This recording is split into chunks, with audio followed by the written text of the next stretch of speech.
Welcome to day 108 of our one-year Bible reading plan. Today we'll read 2 Kings chapters 1 through 3. Before you begin, remember that it helps to establish a daily reading time. Begin with a short prayer, asking the Holy Spirit for wisdom and understanding. Always read for understanding and to hear from God, not just to finish today's reading. Please like, subscribe, and share this video to bless someone else. Now, let's begin. 2 Kings chapter 1, verse 1.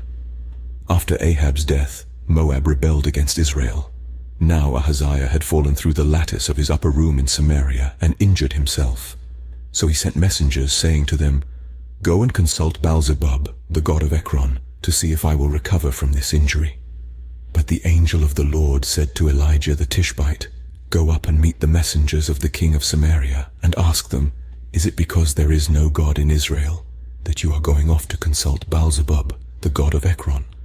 Therefore, this is what the Lord says, you will not leave the bed you are lying on. You will certainly die." So Elijah went. When the messengers returned to the king, he asked them, "Why have you come back?" "A man came to meet us," they replied, "and he said to us, 'Go back to the king who sent you and tell him, this is what the Lord says. Is it because there is no God in Israel that you are sending messengers to consult Baal-zebub, the god of Ekron? Therefore you will not leave the bed you are lying on. You will certainly die." The king asked them, "What kind of man was it who came to meet you and told you this?" They replied, "He had a garment of hair and had a leather belt around his waist." The king said, "That was Elijah the Tishbite." Then he sent to Elijah a captain with his company of 50 men. The captain went up to Elijah, who was sitting on the top of a hill, and said to him, "Man of God, the king says, come down." Verse 10. Elijah answered the captain, "If I am a man of God, may fire come down from heaven and consume you and your 50 men." Then fire fell from heaven and consumed the captain and his men. At this, the king sent to Elijah another captain with his 50 men. The captain said to him, "Man of God, this is what the king says, come down at once." "If I am a man of God," Elijah replied, "may fire come down from heaven and consume you and your 50 men." Then the fire of God fell from heaven and consumed him and his 50 men. So the king sent a third captain with his 50 men. This third captain went up and fell on his knees before Elijah. "Man of God," he begged, "please have respect for my life and the lives of these 50 men, your servants. See, fire has fallen from heaven and consumed the first 2 captains and all their men.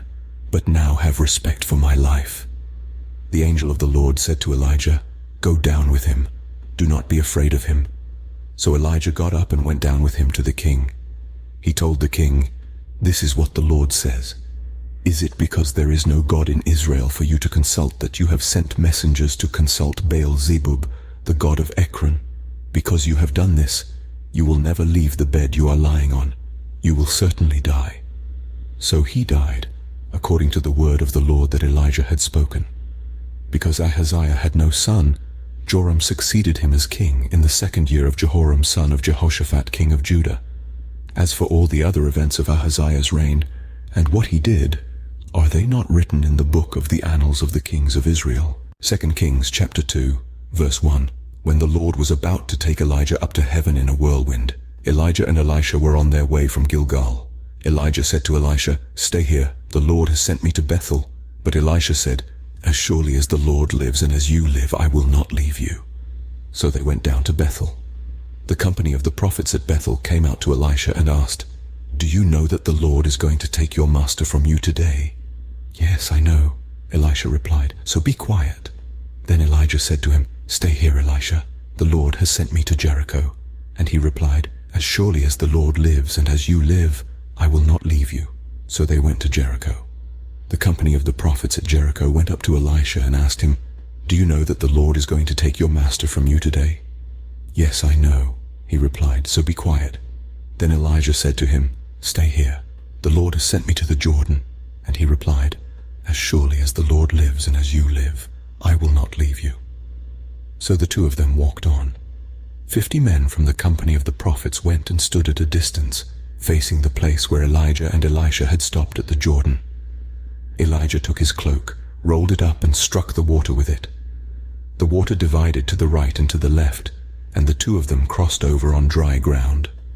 When they had crossed, Elijah said to Elisha, "Tell me, what can I do for you before I am taken from you?"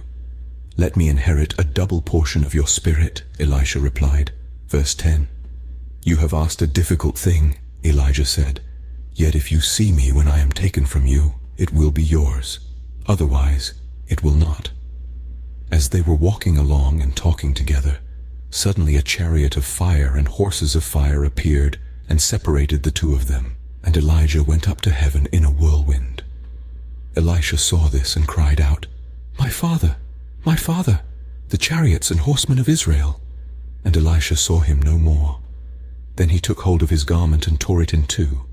Elisha then picked up Elijah's cloak that had fallen from him and went back and stood on the bank of the Jordan. He took the cloak that had fallen from Elijah and struck the water with it. "Where now is the Lord, the God of Elijah?" he asked. When he struck the water, it divided to the right and to the left, and he crossed over. The company of the prophets from Jericho, who were watching, said, "The spirit of Elijah is resting on Elisha." And they went to meet him and bowed to the ground before him. "Look," they said, "we your servants have 50 able men. Let them go and look for your master. Perhaps the Spirit of the Lord has picked him up and set him down on some mountain or in some valley." "No," Elisha replied, "do not send them." But they persisted until he was too embarrassed to refuse. So he said, "Send them." And they sent 50 men who searched for 3 days but did not find him. When they returned to Elisha, who was staying in Jericho, he said to them, "Didn't I tell you not to go?"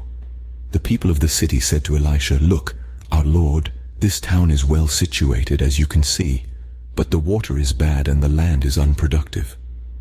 Verse 20, "Bring me a new bowl," he said, "and put salt in it." So they brought it to him. Then he went out to the spring and threw the salt into it, saying, "This is what the Lord says, I have healed this water. Never again will it cause death or make the land unproductive." And the water has remained pure to this day, according to the word Elisha had spoken. From there Elisha went up to Bethel. As he was walking along the road, some boys came out of the town and jeered at him. "Get out of here, Baldy," they said. "Get out of here, Baldy." He turned around, looked at them, and called down a curse on them in the name of the Lord. Then 2 bears came out of the woods and mauled 42 of the boys.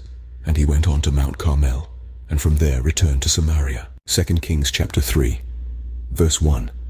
Joram son of Ahab became king of Israel in Samaria in the 18th year of Jehoshaphat king of Judah, and he reigned 12 years. He did evil in the eyes of the Lord, but not as his father and mother had done. He got rid of the sacred stone of Baal that his father had made. Nevertheless, he clung to the sins of Jeroboam son of Nebat, which he had caused Israel to commit. He did not turn away from them. Now Mesha king of Moab raised sheep, and he had to pay the king of Israel a tribute of 100,000 lambs and the wool of 100,000 rams. But after Ahab died, the king of Moab rebelled against the king of Israel.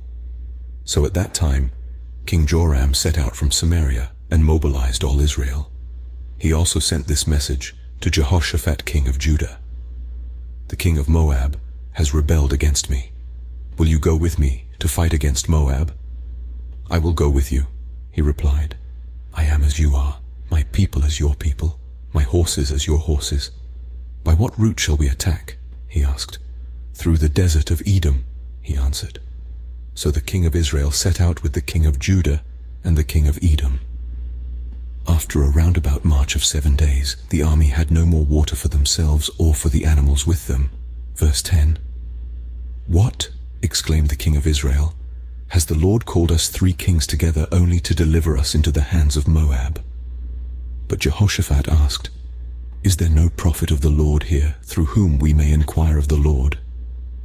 An officer of the king of Israel answered, "Elisha son of Shaphat is here. He used to pour water on the hands of Elijah." Jehoshaphat said, "The word of the Lord is with him." So the king of Israel and Jehoshaphat and the king of Edom went down to him. Elisha said to the king of Israel, "Why do you want to involve me? Go to the prophets of your father and the prophets of your mother." "No," the king of Israel answered, "because it was the Lord who called us 3 kings together to deliver us into the hands of Moab." Elisha said, "As surely as the Lord Almighty lives, whom I serve, If I did not have respect for the presence of Jehoshaphat, king of Judah, I would not pay any attention to you. But now bring me a harpist." While the harpist was playing, the hand of the Lord came on Elisha, and he said, "This is what the Lord says. I will fill this valley with pools of water. For this is what the Lord says, you will see neither wind nor rain, yet this valley will be filled with water, and you, your cattle, and your other animals will drink. This is an easy thing in the eyes of the Lord. He will also deliver Moab into your hands. You will overthrow every fortified city and every major town. You will cut down every good tree, stop up all the springs, and ruin every good field with stones." Verse 20. The next morning, about the time for offering the sacrifice, there it was, water flowing from the direction of Edom, and the land was filled with water. Now all the Moabites had heard that the kings had come to fight against them. So every man, young and old, who could bear arms was called up and stationed on the border. When they got up early in the morning, the sun was shining on the water. To the Moabites across the way, the water looked red, like blood. "That's blood," they said. "Those kings must have fought and slaughtered each other. Now to the plunder, Moab." But when the Moabites came to the camp of Israel, the Israelites rose up and fought them until they fled. And the Israelites invaded the land and slaughtered the Moabites. They destroyed the towns, and each man threw a stone on every good field until it was covered. They stopped up all the springs and cut down every good tree. Only Kir-Hareseth was left with its stones in place, but men armed with slings surrounded it and attacked it. When the king of Moab saw that the battle had gone against him, he took with him 700 swordsmen to break through to the king of Edom, but they failed. Then he took his firstborn son, who was to succeed him as king, and offered him as a sacrifice on the city wall. The fury against Israel was great. They withdrew and returned to their own land. This concludes 2 Kings chapters 1 through 3 for day 108. We hope you are enjoying these daily videos. Remember to check the description box for links and resources. Thank you for watching. Please like, share, and subscribe. Your support helps spread God's word to reach more people on YouTube. We'll see you in the next video for our day 109 reading.